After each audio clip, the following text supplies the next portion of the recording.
The Stage Door Show, celebrating the independent artist. With your host, Dave Hondell. Hi, everybody. Welcome to the Stage Door Show tonight. This is Dave Hondell. My guest is a legend in music. His 21 number one hits has solidified him as one of the best in country music ever. And he's now been in the business for 50 years. We're honored to have him back on the show for a third time. So please welcome Mr. T.G. Sheppard again. Welcome back, my friend. Good to be with you, Dave. I've been looking forward to it all day. Well, thank you so much. We've been looking forward to this as well, and we're so honored to have you back. And 50 years, wow. I was looking back at, I was talking to my wife about this, and I had to tell you about this right away because the other day we were going through YouTube and going through some old TV shows, and we ran across the 1983 American Music Awards. And and we saw you up there presenting with Rick James. What brought me back though to that, we just enjoyed it. We watched it from beginning to end, and I really miss the 70s, 80s, that time frame, and I know that's really where your music and your top hits really kind of took off. And talk about that time between now and then, how music is evolved, because I was around during that time frame, and I noticed myself how things kind of went from vinyl, cassettes, CDs, and the whole thing. Now it's digital downloads. So talk about that evolution during that 50 years that you've been in the business. Well, I think the biggest thing that's happened, Dave, in that 50 years is the quality of music has gotten so much better. I mean, really and truly, you can almost cut an album nowadays in your bathroom. Yeah. I mean, really, because the quality of recording and the techniques that we use and the tools that we have. So the sound of music is better. I think the progression of music as far as old country as opposed to new country, classic country, has changed somehow, some bit. But I think it's good because it's brought the people of today in country music in the last few years has brought in a whole new audience to country music that might never have known who T.G. Sheppard was. And now we have been able to expand our fan base because of a lot of the new talent and the types of music that's being recorded now. I mean, I love what music has done, how it's grown. And I just don't want us to lose sight of the greats whose shoulders we stood on to get where we are, to go away, the Joneses and the Haggards and people like that. But no, I love the progression, and I think it's been healthy and it's really been good. Well, I'm glad you said that because we talk about this a lot on the show, where the legacy of these great performers that you mentioned. Because I remember our last time we talked, you mentioned that you were good friends with Elvis, and and I know that obviously his legacy is going to live on for a long time as well. But there's a lot of these performers that kind of paved the way for those today, that I feel that the younger generation, I think it's incumbent upon us to continue to keep those legacy, that legacy alive, like the Peggy Lees and right. And I mean, it's just something that I feel is needed out there. We need to keep this legacy alive. I don't know how to do that, but social media is a good start, I guess. And, and what are your thoughts on that? I mean, as far as, because a lot of times I speak to younger folks, and they don't know how, who these people are from the 80s and the 70s. And how do we get that to be different? Well, I think YouTube has been able to help a lot with that. You're able to go to YouTube now and see videos of people that I grew up listening to, like Roy Orbison and people like that who influenced me. Yeah. And I think YouTube is bringing a lot of the people of my era and people before me up now to where people can go and look and listen and hear things and see things that they never knew existed.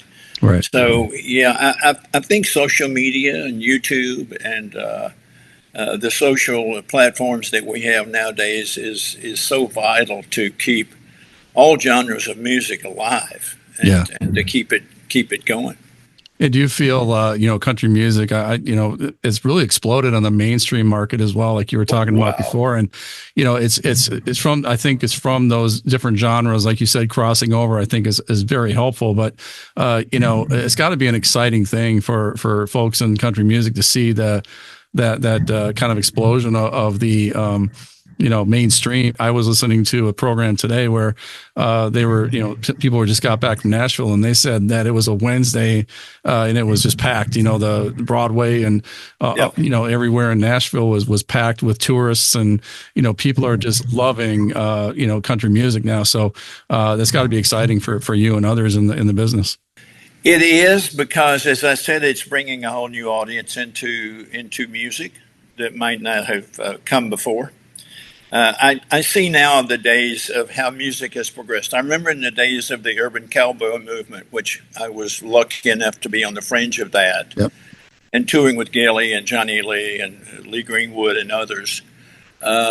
People back then, when that came along, said, "Oh man, this is not good for country music. This is we've gone too far." I don't think you can go too far.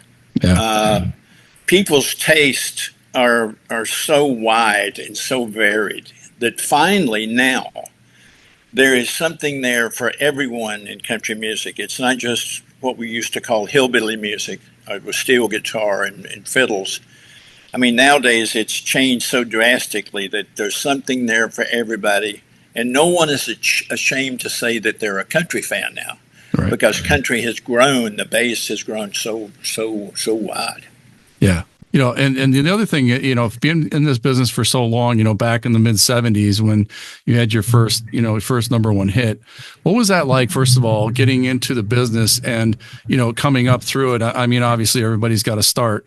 So how did you get started in music? And then also when you hit that number one hit, how did that make you feel? That must have been amazing. Well, I grew up loving music. My mom was a piano teacher and taught every kid in the school in the afternoons piano, and so music was in our house. That's the first turn on I had to music. But then I got turned on to music really and truly at a very young age. And as I say, with people like Roy Orbison and Charlie Rich and Johnny Cash. And I mean, back then it wasn't necessarily cool to like country music, but nowadays it is. And I really and truly started off as a record executive, in the record business before becoming an artist. So I had an understanding of how it worked, what went into promoting an artist's career and getting the records to the stations and making sure they got heard and got played, and playlists and music directors and program directors, and spending a lot of time with them. So it really kind of paved the way for my career to have been in the record business for many years before I became an artist. Yeah. Well, that definitely helps, because I know that when I talk to actors, I talk about being a producer and a director. Does that make you a better actor? And then they always say, yes, it does, because you understand, you understand the business, like you said. And I think it helps, to be a performer, knowing what is expected and what, I think what the audience wants. So I think that's amazing. One of the things that I've been blessed with over the past few years is being able to talk to not only you, but your wonderful and immensely talented wife, Kelly Lang. And, I know that the duets that you guys do are just phenomenal. And do you have any Christmas tunes this year? I know every year you try to come up with one. We didn't this year because there was so much going on this year. Some years are like that. And, the ones we've done the last 2 or 3 years have been so much fun. Like the White Christmas with the Oak Ridge Boys was a great one last year, a year before last. And then last year was Christmas Without You, which we were able to do. And then one of my favorites is a song that she and I wrote called Christmas in Mexico. The song just kind of takes me somewhere. Takes me to the Caribbean at Christmas. Yeah. And, but yeah, we just didn't have time this year, but we love Christmas music. And of course I love performing with Kelly, and I'm so proud of her because something wonderful just happened to her in her career. She was just awarded a proclamation from Governor Bill Lee of Tennessee that a song that she has written has now become the new Tennessee state song. That's phenomenal. And so that's quite an accomplishment for a songwriter. There's only only been a few in the history of the state, and for her to have that accolade, I'm very proud of her. But yeah, I'm fortunate to be married to somebody who does what I do for a living. So amazing. Yeah, over the years, there's got to be one or two good stories out there, being in the business for so long. So do you have any one story that really sticks out to you that you can tell our listeners? I remember the day that I was performing in Lake Tahoe, Nevada on the Urban Cowboy Tour with Gilly and with Johnny Lee, and I get a phone call to the suite upstairs. And the receptionist, she said, Mr. Sheppard, and I said, yes. She said, there's a guy on the phone that says he's Clint Eastwood. And I said, yeah, right, sure. Clint Eastwood's going to call me because I was a huge fan, still am. And so I said, we'll put him through. Thinking it's one of the guys in the band or the crew. Like a prank. Practical joke, because we joke a lot on tour. Yeah. And I get on the phone, and after hearing about 2 words, I went, oh, my gosh, you really are Clint Eastwood. He said, yes, I am. And he was inviting me to come to L.A. the next day to join him in the recording studio to do a duet with him. Really? Called Go Ahead, Make My Day, which was the catchphrase of one of his movies, Sudden Impact. Yeah. And so I flew to L.A. the next day on a private plane and spent the whole day with him in the recording studio. One of the nicest, most down-to-earth, humble people I've ever been around in my life. Right. And so that's one of those memories that stick out in my brain. Why that one came to when you ask, I don't know. But that's just one of those things that happens that you don't expect to happen in your life and career. Right. And when they do, you're just in shock. Yeah. And I haven't seen him since then or talked to him since then, but I had that one day with him and found out who he was and what he was really like. Well, I know that you're still going strong and singing and so forth. And, so what's next for you? I mean, what are some things that you're working on now in your career? Well, of course, the 50th anniversary tour is starting now. We'll be on the road all year 2025 with the 50th year anniversary tour. Doing, I think maybe just a continuation of what I've been doing for so long that I love, and that's performing. I hate the traveling part because it beats me up so bad. Yeah. But walking on stage and hearing the applause and feeling the lights on you, to stand somewhere on a stage and sing to people is still an awesome, magical experience in my life. I've never gotten tired of it or never gotten used to it. Right. And love it more now than ever 50 years later. So that, along with probably recording maybe a new solo album this next year, maybe. Yeah. Kelly and I have talked about doing a Christmas album next year and then doing a Christmas tour next year. So that's just a few things, along with maybe a couple of TV projects we got that we may be hosting a TV show somewhere. A lot to get excited about for our listeners. And, there's another question I'd like to ask you for being around for so long in the music business. When you first walked up on that stage and saw the crowd and played your music, I mean, what kind of feeling was that like? I've always been behind the scenes, so I've never had that experience to walk out in front of a crowd like that and perform. So what's it like for a performer to get up there for the first time and play that music in front of a crowd like that? Dave, it's almost a drug. Yeah. I mean, it's an incredible high. It's hard to describe because your adrenals kick in and you realize that you're living something you've dreamed of your whole life, and you're in the middle of that dream all of a sudden. And when you hear the applause, the instant gratification that people like what you're doing, when you're off of that stage, you only dream and want to go back to experience it again the next night or the next day or the next week. It's just a magical time. I can truthfully say that it's the only part of my life that I feel totally in control is when I'm on stage. Yeah. Because everything falls on me, the performer, or any performer who's on stage. Yeah. You have to do every show as if it's your last, because you never know that someday it may be your last one.